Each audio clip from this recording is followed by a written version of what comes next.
morning, year 5. Today we are going to talk about these two strategies that we already know, and we are going to discuss how important it is that we stick to the new strategies and let it go old strategies.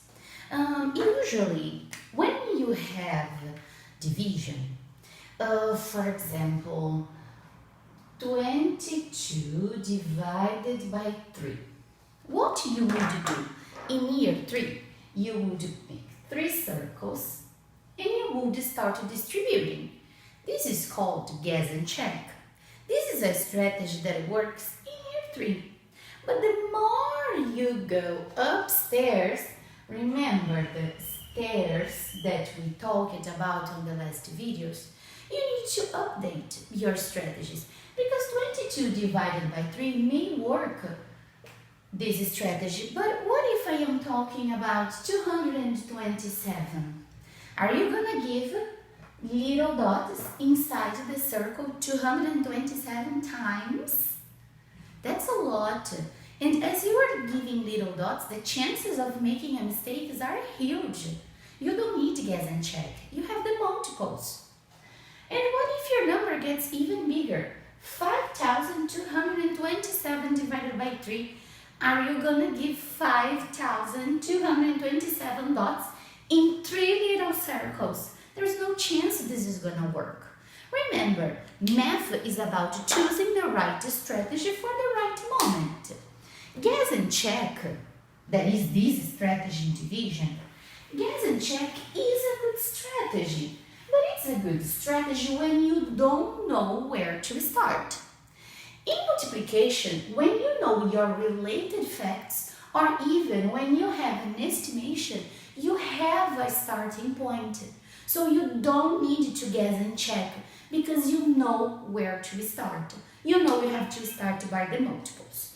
When I have a situation that is, let's recall the related facts. Okay, let's recall. For example, 4 times 24.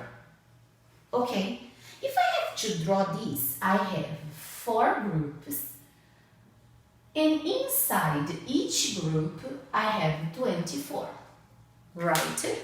So I have 4 groups, and inside I have 24. 24, 24, 24, 24. The moment that I do 4 times 24, I am talking about how many I have in total when I put the 4 groups of 24 together, that I have 96, I'm sorry. 96. That's what happens when I put all of them together. 96 is the total. What happens in our word problems, in our math challenges, in our math book, is that I take one of these information from you.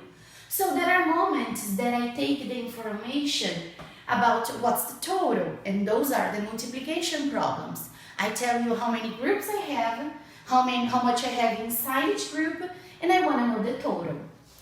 In division, I am taking this information or this information.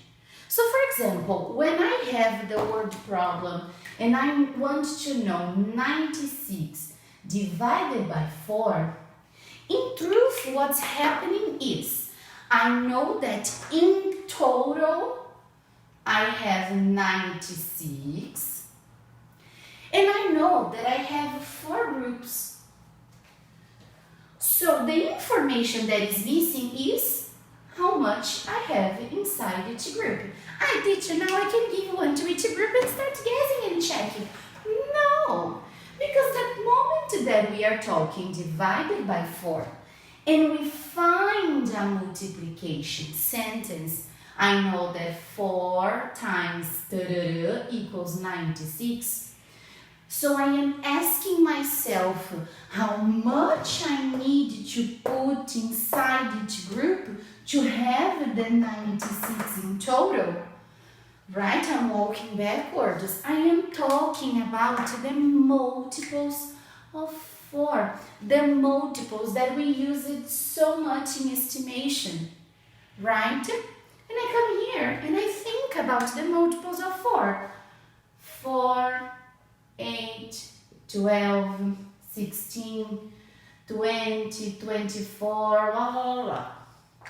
And then I can start guessing. I can start my guess and check based on the multiples. So I need 96.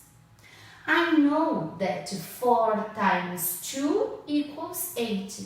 So 4 times 20 gives me 80. I already found 80. I want 96. How much is missing? Teacher Ariel, if I want 90, 80, and I already found 96, and I already found 80, I am missing 16. I know that 4 times 4 is 16. So if I have 4 groups of 20, and then I have 4 groups of 4, and when I put them together, I found the 96.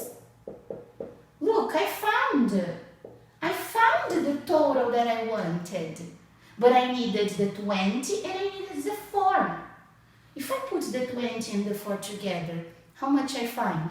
24.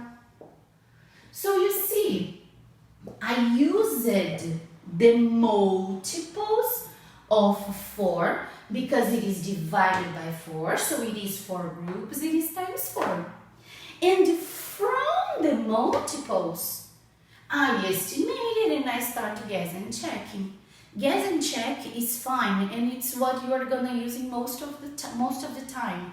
But you need to have a starting point, and your starting point in division is the multiples. Okay?